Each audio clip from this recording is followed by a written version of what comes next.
आइए संत कबीर जी की 84 साखियों का अनुपम संग्रह कृप अनुसार श्रवण करते हैं। आइए भक्त कबीर जी की साखी जीवत मृत्यक को अंग श्रवण करते हैं। कबीर चेरा संत का, दासन हूँ का दास, अब तो ऐसा हुए रहूं पाव तले की घास। कबीर साहब कहते हैं कि यदि जीवन मृत्यक होना चाहो तो संतों के शिष्य और उनके दासों के भी दास होकर ऐसे रहो जैसे पैर तले की घास रहती है। काया माह समुद्र है, अंत न पावे कोई, मृतक हुए कर जो रहे, मानिक लावे सोए। इसी शरीर में सागर है जिसका अंत कोई नहीं पा सकता। जो जीवक मृत्यक होकर संसार में रहता है वह आत्मा रूपी मणि प्राप्त कर लेता है।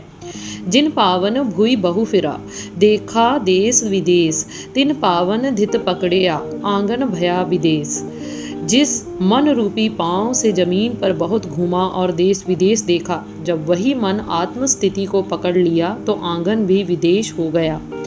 निर्मल भया तो क्या भया, निर्मल मांगे ठौर, मन निर्मल सो रहित है, ते साधु कोई और। निर्मल होने से क्या लाभ, वह तो अपने लिए विशेष स्थान मांगता है। मल निर्मल से रहित आत्मस्थिति संत विलक्षण है। फूले थे सो गिर पड़े, चरण कमल से दूर, कलियों की गति अगम है, ताते राम हजूर। जो अहंकार से फूले फले हुए थे वे पतित होकर प्रभु चरणों से दूर जा गिरे, किंतु जिनका मन इंद्रियां विषय विकारों के लिए कलियों की भांति बंद है उनकी गति अगम है, इसलिए सदा राम उनके सामने है। मरते मरते जग मुआ, अवसर मुआ न कोई, दास कबीरा यों मुआ, बहोर न मरना होई। मरते मरते संपूर्ण संसार मर गया, किंतु आत्मज्ञान प्राप्ति का मौका पाने के लिए कोई नहीं मरा, सभी अज्ञान दशा में मर गए। कबीर साहब कहते हैं कि मैं आत्मज्ञान पाकर ऐसा मरा कि दोबारा मरना नहीं होगा।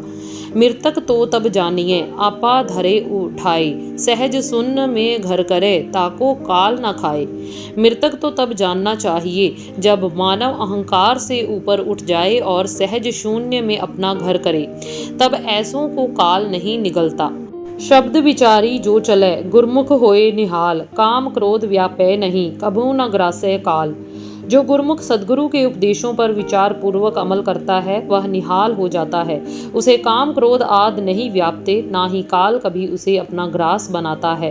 हरि भया तो क्या भया, करता हरता होए, साधु ऐसा चाहिए, हरि भज निर्मल होए।